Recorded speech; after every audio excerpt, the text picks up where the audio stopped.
In the fall of 1984, SMU college student Angie Samota had been found murdered. Arriving officers walked in on a bloodbath. They found one shoe in the den, another shoe somewhere else, then all her clothes stacked up, all in one neat pile, and then Angie laying on the bed, covered in blood. Her chest area was pretty caved in with stab wounds. So this was a vicious assault. There were 18 stab wounds, 10 of which punctured the heart, breaking the breastbone and going through the body. Josh Healy and Patrick Curlin are assistant district attorneys in Dallas. They say whoever stabbed Angie was intent on killing her. That many wounds could certainly suggest rage, anger at the victim. Absolutely. From what you could tell, did Angie Samota have any enemies? It seemed like she had maybe broken some hearts, but enemies, she was the type of person that did not have enemies. Everyone seemed to like her a lot. The only people seemed to be mad at her were ex-boyfriends or people that wanted to be her boyfriend.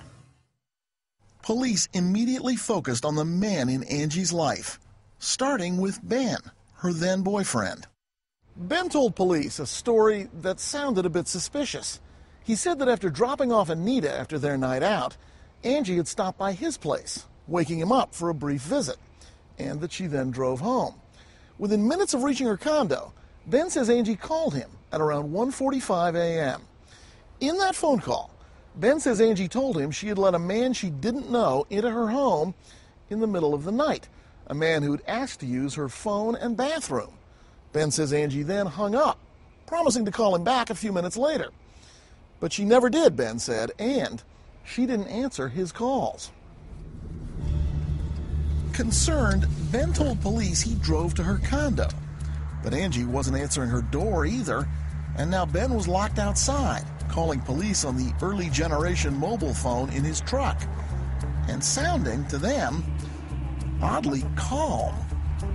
My girlfriend called me, said there was a man in her apartment using the bathroom and the phone, and now I cannot get her to answer the phone. Her car's here and she won't answer the door or can't answer the door. He broke in? I don't know. He didn't break in, she let him in? I'm not sure, I believe so. Does she know this man? I don't believe so, no. Does she won't answer the phone? No. Police weren't sure what to make of Ben and his version of events.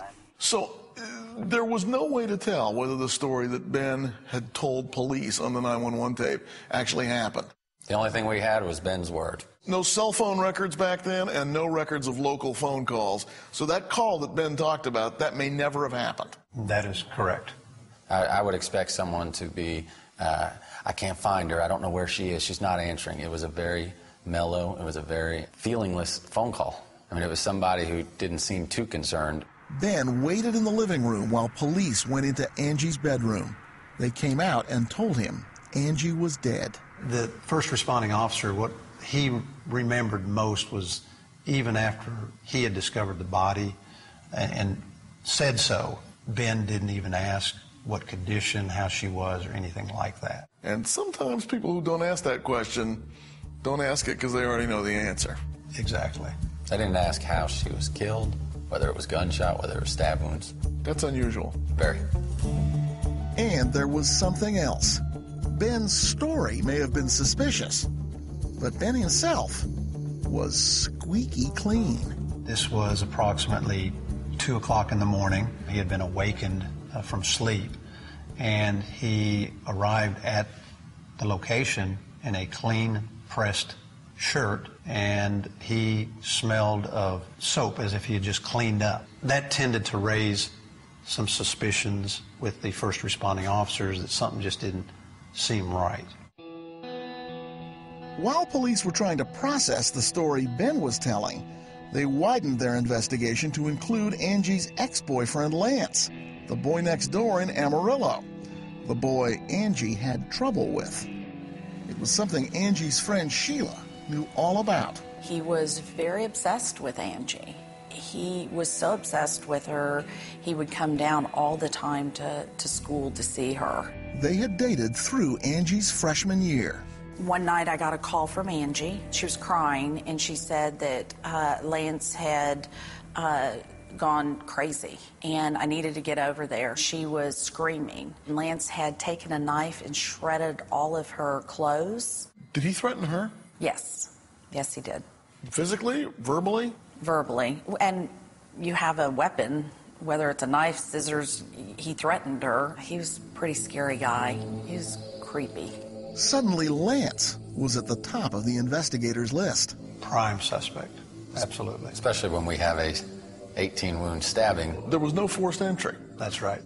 suggesting that whoever had gotten into her apartment had either figured out some way of getting in undetected or Angie knew them and let them in. Yes. And all of that pointed either to the ex-boyfriend Lance or to Angie's current boyfriend Ben. Or maybe to a new man in her life, the man she'd been out with the last night of her life, Russell. Soon, police would ask Sheila, then a college student, to help narrow down that list of suspects and solve the crime. He killed her. He needed to pay for it. Coming up, Sheila's nerve-wracking night with a suspected murderer. And then, investigators get a break They had their guy now. when Dateline continues.